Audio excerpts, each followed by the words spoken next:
Wow. I'm just excited to be back in church.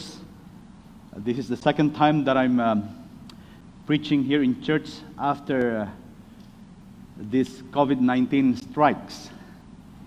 And I'm so grateful to be back. It feels good to be inside a church, you know. It's different, even though we are still worshiping at home virtually. But it's still different to, you know, it's the feeling is, I don't know, I couldn't explain. You know, the fact that I'm here, or we are here, in the house of worship in this blessed Sabbath day. Though it's not the same. I was talking to Dr. JR at the back, and I was telling him, you know, it's different, you know, before the COVID-19 and after the COVID-19. Because before, when we see each other, we shake hands, we smile, we hug, and we do a lot of stuff, right? But right now, when we see each other, we just wave our hand. It's different. But we know that slowly we are going back to the normal, but it might not be the same. This might not be the new normal now that we have the mask on. We'll see, right? We'll see. We'll just pray that, we just want to thank God because we are here and we have the freedom to worship Him in this beautiful day. So how are you guys doing today? All right. I guess your mask is hindering you to speak because I didn't hear anything. How are you guys doing today? All right. There you go. There you go. All right. So the topic that I would like to share to you today is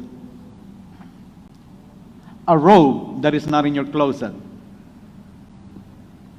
A robe that is not in your closet. If I were to check your closet, I'm pretty sure that I will find all types of clothes or dress designed for different occasions. Right, ladies? I see the husbands, nodding and agreeing with me. Right? All types of clothes designed for different occasions. Actually, last May, I was scheduled to wear a couple, to officiate a wedding. But then, because of COVID-19, it was canceled. So prior to May, to the month of May, since most of my family are participants for this wedding, we made sure that we have these proper clothes for the wedding. In fact, the suit that I'm wearing is the one that I bought for that wedding. But you know what happened? Since it was canceled, I wore this in officiating a funeral service. Of course, when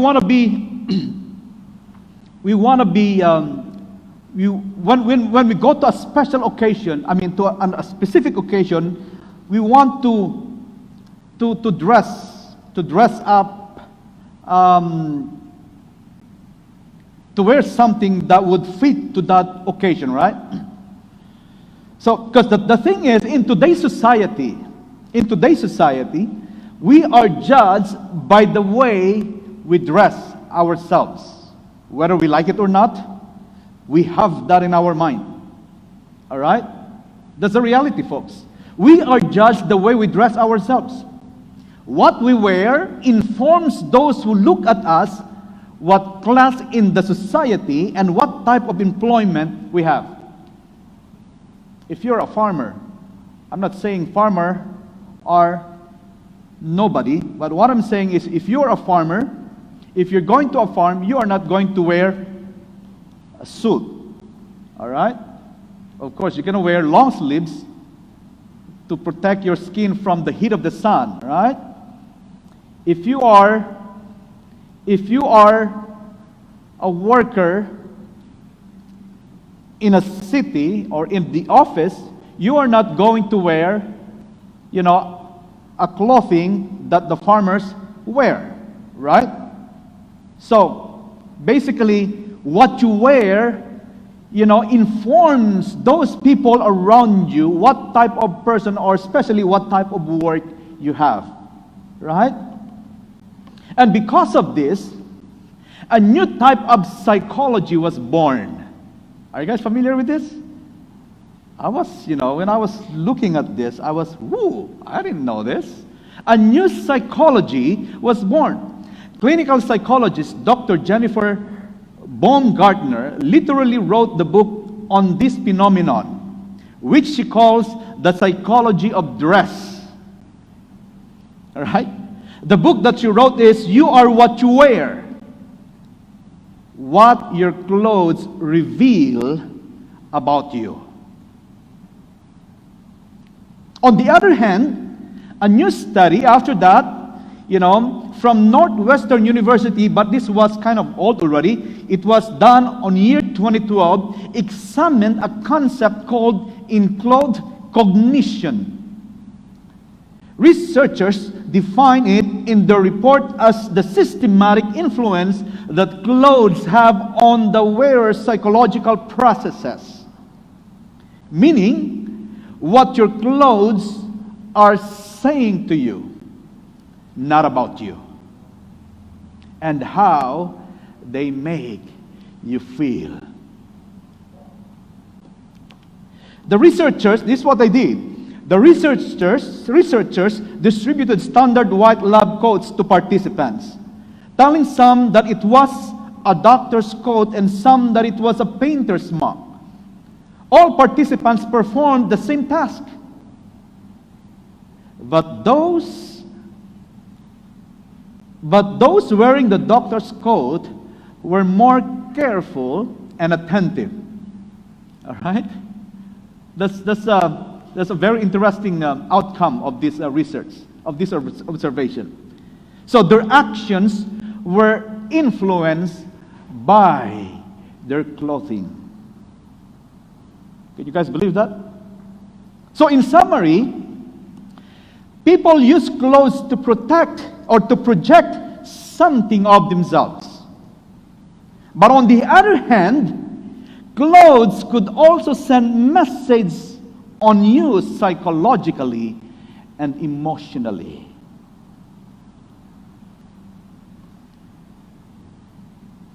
We see how important clothing in our context. No wonder, a lot of times, we, especially ladies, struggle what to wear in a particular occasion. You guys remember Cantata? I see the ladies of the sanctuary choir nodding. Right?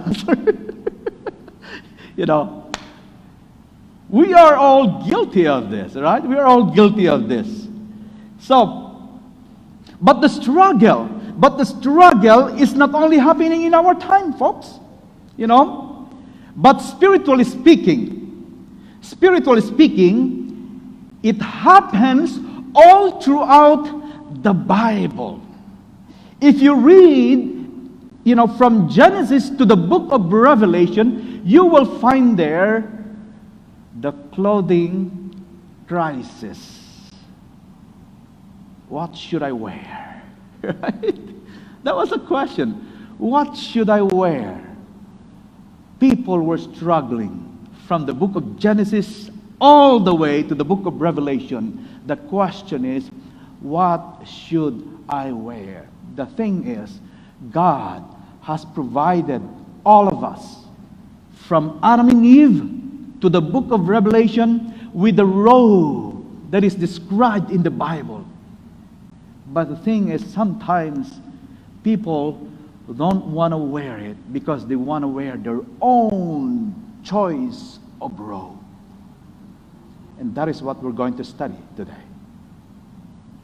But one thing I can guarantee you, that no matter how many type of clothing or clothes you have or dress you have in your closet, the robe that we are going to talk about today would not be found in your closet. Let me give you an example of this clothing crisis in the Bible. Beginning in the book of Genesis, I'll just mention 3, but you can find a lot, right? In the story of Adam and Eve, right? Before they committed sin, the Bible did not describe them as persons that are naked, right? But the moment that they committed sin, they saw themselves naked. Are you guys familiar with this story? They saw themselves naked. So what they did was they tried, I don't know where they got the idea, right? I don't know where they got the idea, but what they did is they put together these fig leaves and made it as a type of clothing in order for them to cover their nakedness. Let's try to imagine Adam and Eve while in the process of covering themselves.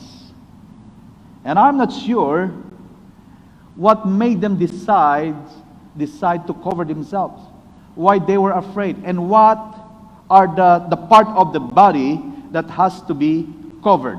That's interesting. Have you thought about it?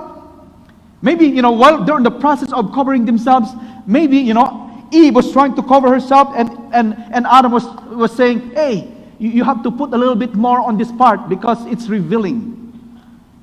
Right? Have you thought about it? I was thinking about it, last night. Maybe, when Eve looked at Adam, she said, hey, try to put something, because I don't want to see your arms. Put some more leaves on that part. Because I don't want to see your muscles. Right?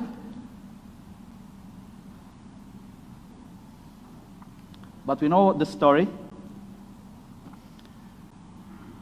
God looked for them, asked where they are, and God said, the fig leaves that you made, the clothes made of fig leaves, though it is better, though it looks good in your eyes, but that is not enough to cover your nakedness. Because the only clothes that cannot cover your nakedness should be a skin of an animal. That's why he pointed them to where? To a lamb that has to be slain. First story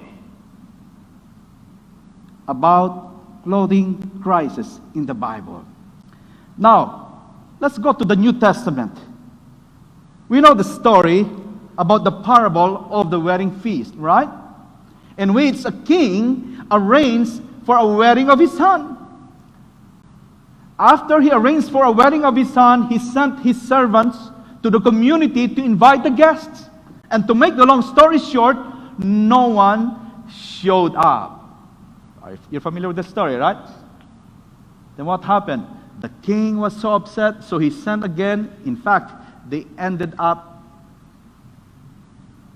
he sent his servants again and said, just invite anyone who'd like to come.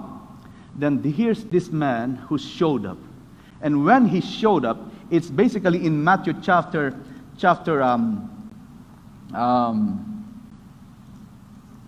22, verse 11. Matthew chapter 22, verse 11. Let me go and read it to you. Matthew chapter 22, 11.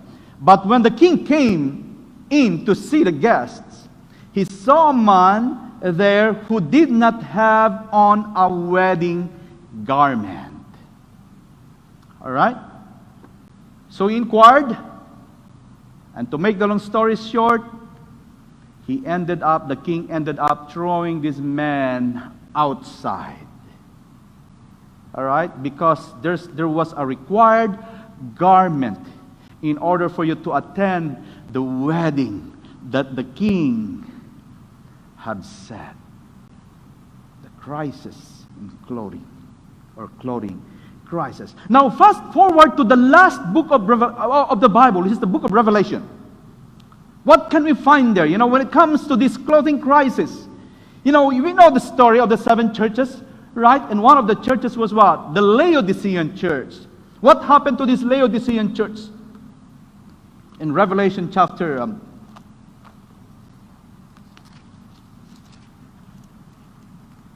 3, verse 18. You will see there,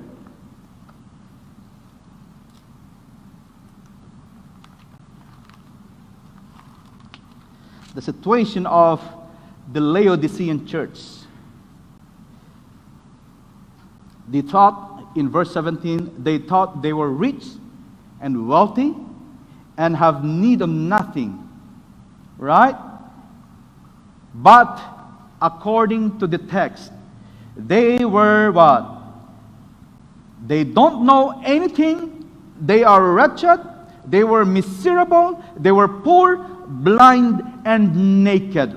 And because of the situation, God counseled them to what? In verse 18, I counsel you to buy from me gold refined in the fire, that you may be rich, and white garments, that you may be clothed, that the shame of your nakedness may not be revealed, and anoint your eyes with eye salve, that you may see. Another story or situation about a clothing crisis in the Bible. Folks, even today, in our time, a lot of Christians are caught with this dilemma, right? But what I could tell you is that the robe that I was talking about, that I'm talking about right now, just like what I mentioned earlier, you know, cannot be found in your closet, nor in any stores around. But the book of Revelation, the same book that we just read, gives us a picture of a multitude that are all wearing white robe. Right? So the focus of our study today is in the book of Revelation chapter 7. You know? And we will be talking about this multitude that according to the book of Revelation is wearing what? White garments. Alright? So that's going to be the focus of our study.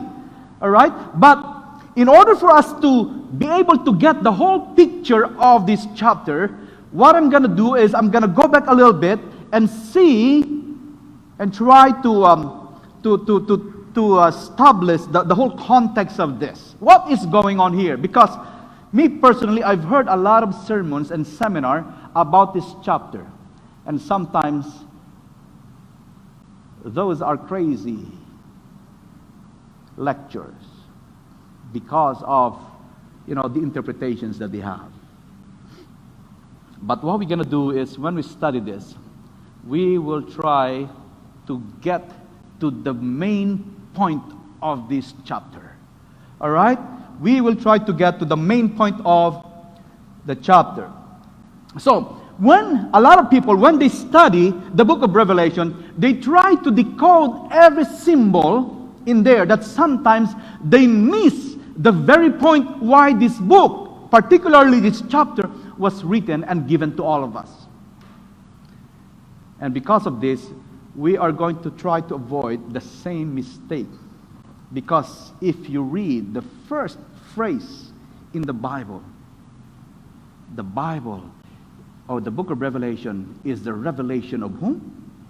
Jesus Christ. All right? So, if you go to verse 1 up to verse 8, you will see there that the scene begins with how many people here? Come on, let's go to Revelation chapter 7, verses 1 to 8. What are you going to see there? The scene begins, remember this is a vision given by God to what? To John, the seer. What, you know, the scene starts with what? With a 144,000 people being what? Being sealed. In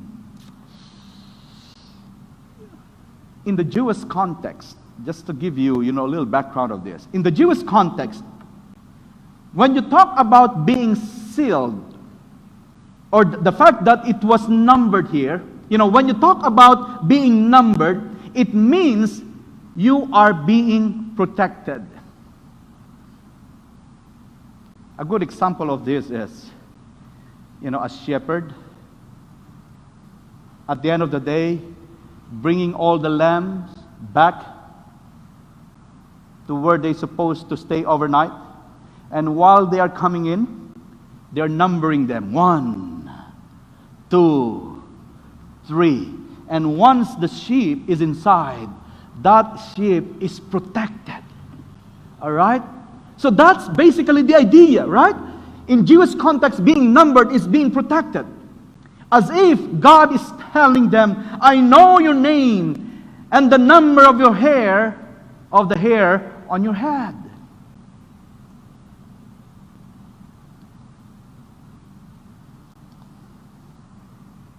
So for me, by looking at this picture, God is telling us, or God is assuring that all the righteous people in the last days will be protected.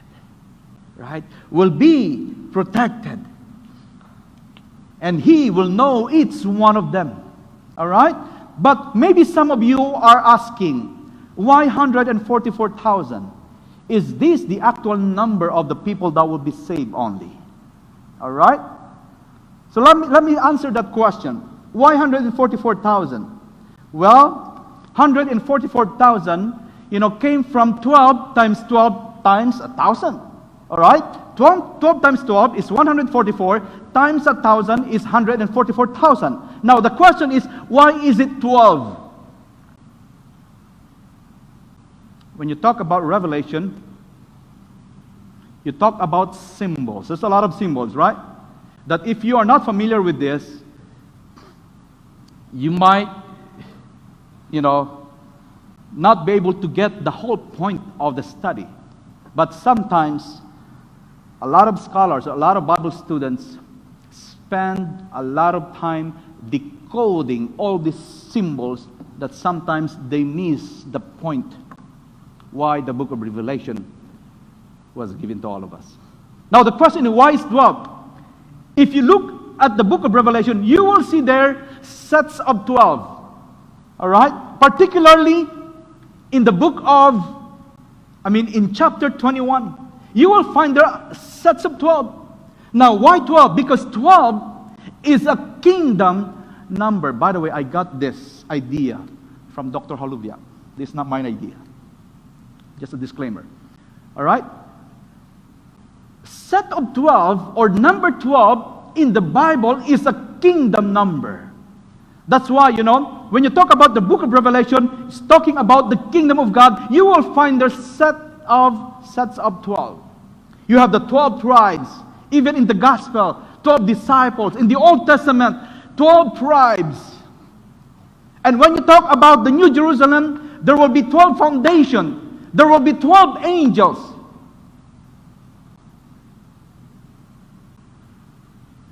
There will be 12 doors. Set of 12. 12 is a kingdom number. So 12 times 12 is 144 times 1,000. 1,000 represents multitude. Right? Because in our time, it's easy for us to have 1,000 people. But back then, that's a lot of people already. So 1,000 is a symbol of a multitude. Right? So I hope that answers the question. Right? I hope that answers the question. Now, there's a particular pattern here that I want you to see that was repeated twice in the book of Revelation. All right? Repeated twice in the book of Revelation. Let's go back, for now, in chapter 5 and verses 5 and 6 of Revelation. Let's go back there for now, before we go back again to chapter 7. And we will just try to look at this pattern. Then after that, we are going to go back to chapter 7 again, in order for us to really understand this.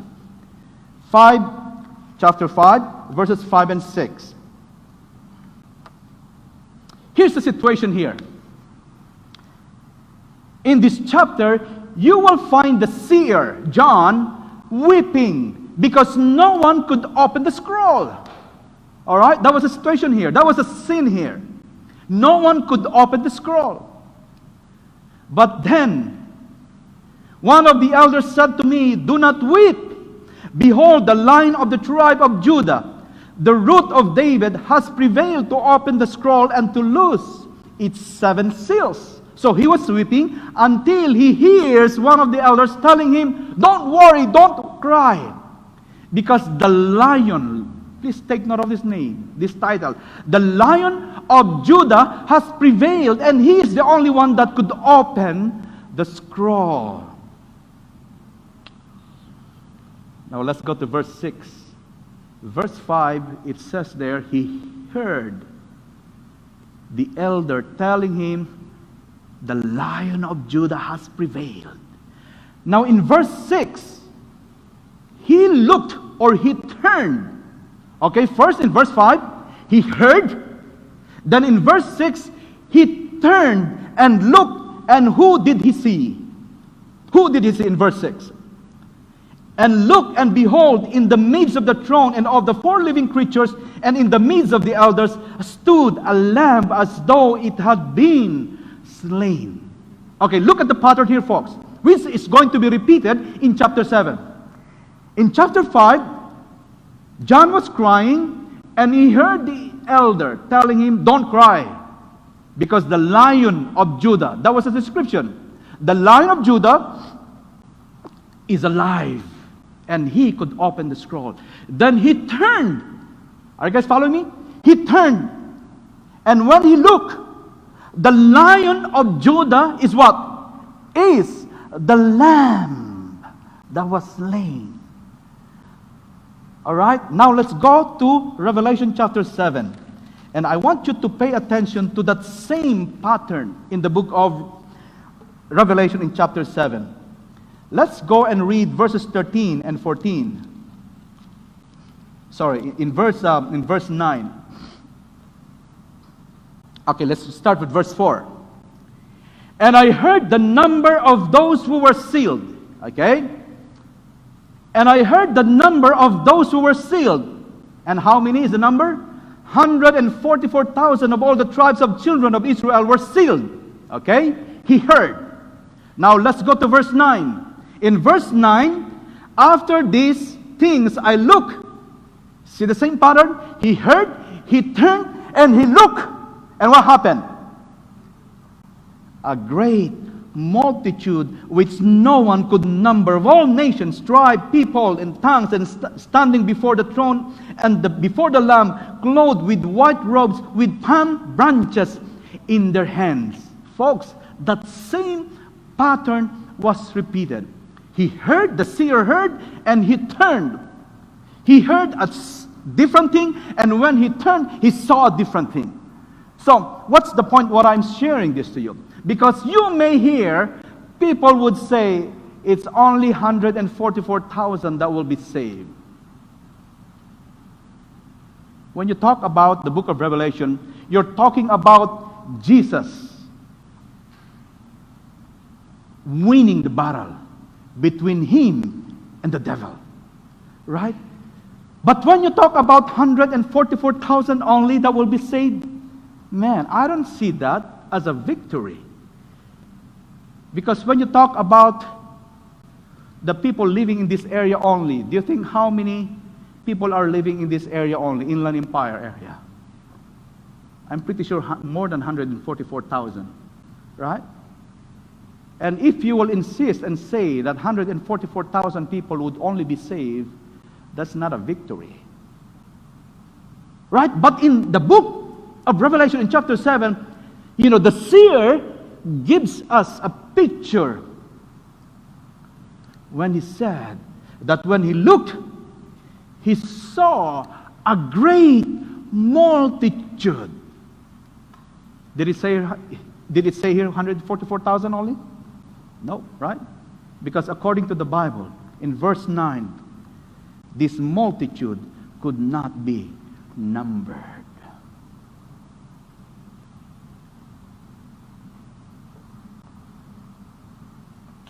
It's a picture of victory.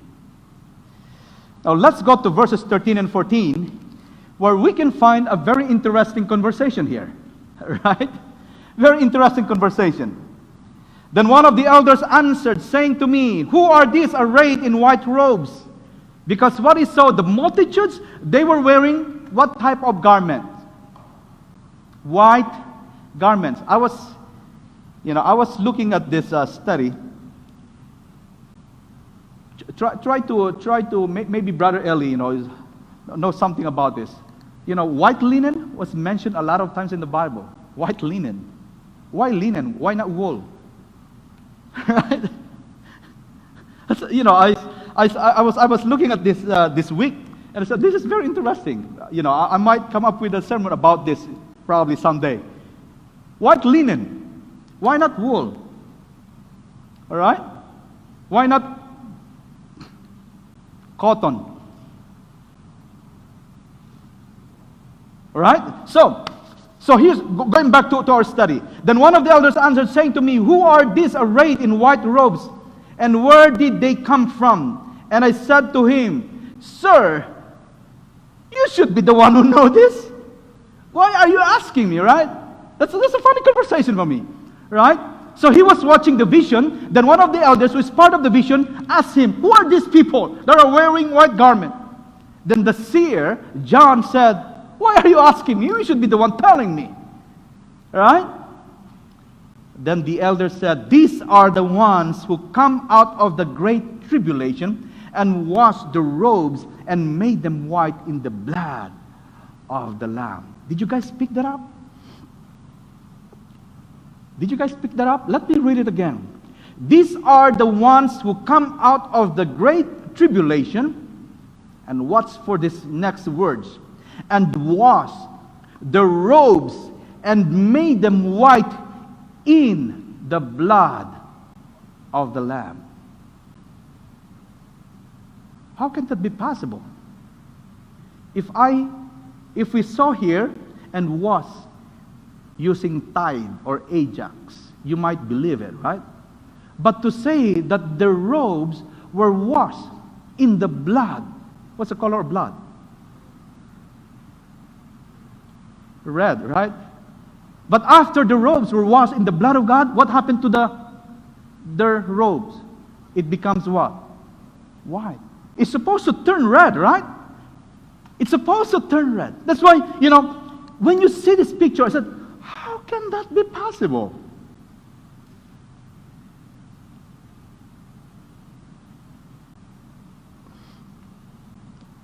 One thing that we can find in this text is God's ways are not human ways. Because humanly speaking, this is not possible, folks. A lighter garment, because the last thing that you can do is, if you want a lighter clothes, and if you want it to be white, pure white, the last thing you would do is to dip it in the blood. It's color red. Because we know what's going to be the result. Right? That's why, humanly speaking, this is impossible. Right? This is impossible. That's why what we can learn from this text, my dear brothers and sisters, is God's ways are not man's ways.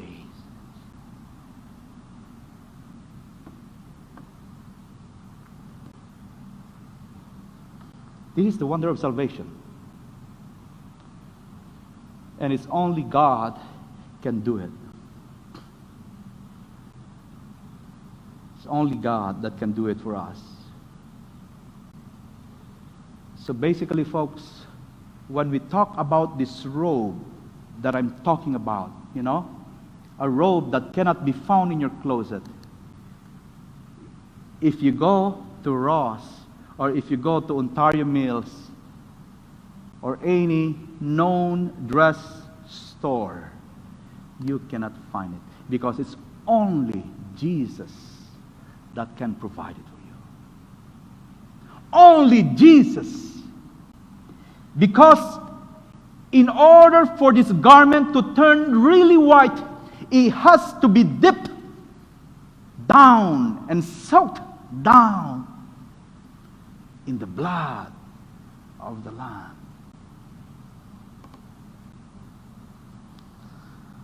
Going back to the clothing crisis does not only happen during the Bible times, but it's also happening in our time. That sometimes, even though we know that the only robe that we can wear into the feast that God is preparing for you and me is the robe that Jesus Christ offers to us, we still try to kind of, make our own robe.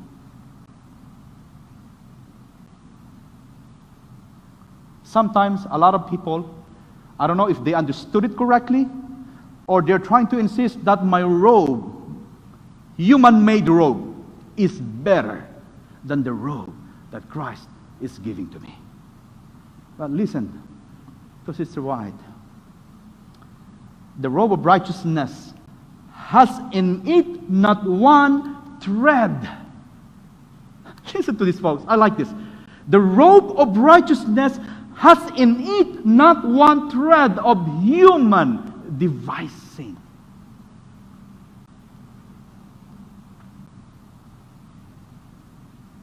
Not even one thread, folks. Not even one thread. And this is what we need to wear in order for us to qualify to attend the feast that God is preparing to all of us. Jesus is the only one that can provide it for us, because it is only in His blood that can make it really white, and not any bleaches that you can find in any store around. What's the good news here, folks? Almost about to end. The good news that we can find in our study today is, yes, knowing that those who will be saved are not only 144,000, but multitude that no one could count. That's a good news, right? Right? Because if 144,000, what if you are not part of this 144,000? Right? For me, that's a good news. Because according to the seer, it's multitude that no one could count. That's a good news. Right? Because this is Christ's victory. Right? When you talk about victory, you're talking about not only 144,000. It's more than that. Multitude, right? Yes, it is not. It is a good news. But the most important picture that I want you to remember for the rest of your life is that the battle has already been won. Isn't that a great news, folks? The battle has been won already. The Lamb that was slain is alive, and His blood made us possible to be called righteous. And because of this garment, we can attend freely into the feast, wedding feast, that God is preparing for all of us. And that is the purpose of the book of Revelation. That is the purpose of Revelation. At the same time, this is a reminder, folks, that our righteousness, sometimes we kind of try to, especially those who know how to, prepare a robe through good works by participating on this type of ministry. Those are nothing, because according to the Bible, our righteousness is like a filthy rag. That our works, no matter how good it is, in the eyes of men, are like what? They cannot give merit to our salvation. I hope that we made it clear, folks. So the invitation for all of us today is we need to avail this robe of righteousness that only Jesus Christ can offer. I don't know what situation in life you're in right now. I'm pretty sure that a lot of people, because of this COVID-19 situation, are depressed.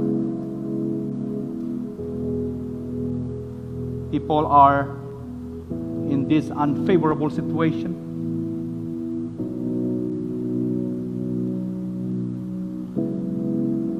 Maybe some of you have lost your job, and because of this, it has affected your finances.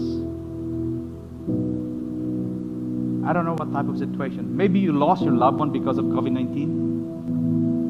Maybe one of your loved ones is sick right now or dying. Maybe one of those who are suffering from cancer.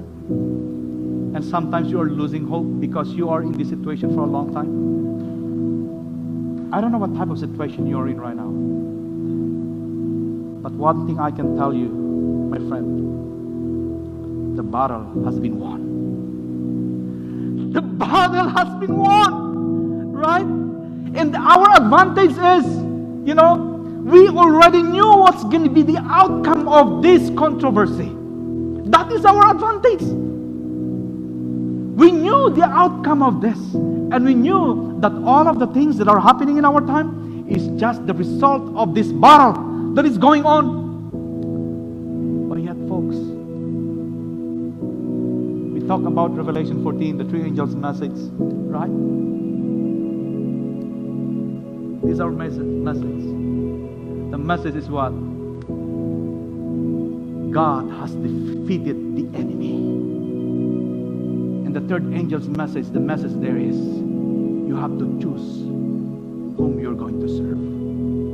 The winner or the loser. So folks, this robe of righteousness that cannot be found in your closet is available to all of us. Don't try to insist using your own robe, because this type of robe will not take you anywhere. Will not take you anywhere.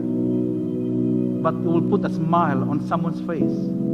That is the face of Satan. But take advantage of this free robe of righteousness that only God or Jesus Christ could offer to you and to me. And once we have this, we can say that we will be a part of this multitude that no one could number. And these are the people that will attend the wedding feast that God is offering to all of us. Let me read to you before I close Isaiah chapter 1 verse 18, where it says here, "Come now, let us reason together, says the Lord. Though your sins are like scarlet, they shall be as white as snow. Though they are red as crimson, they shall be like wool." Friends, let's give your life to the Lord. Don't hesitate. Don't think that God might not accept you. Because according to this text, though your sins are like scarlet, God, through the blood of His only Son, the Lamb, Jesus Christ, is going to make it as white as snow. And once you have this robe, you will be with Him in paradise, together with the rest of the multitude that have decided to wear the same robe of righteousness. This is the invitation to all of us. All we have to do is just accept it, and we will live a beautiful life in the presence of our Lord God. May God bless us today.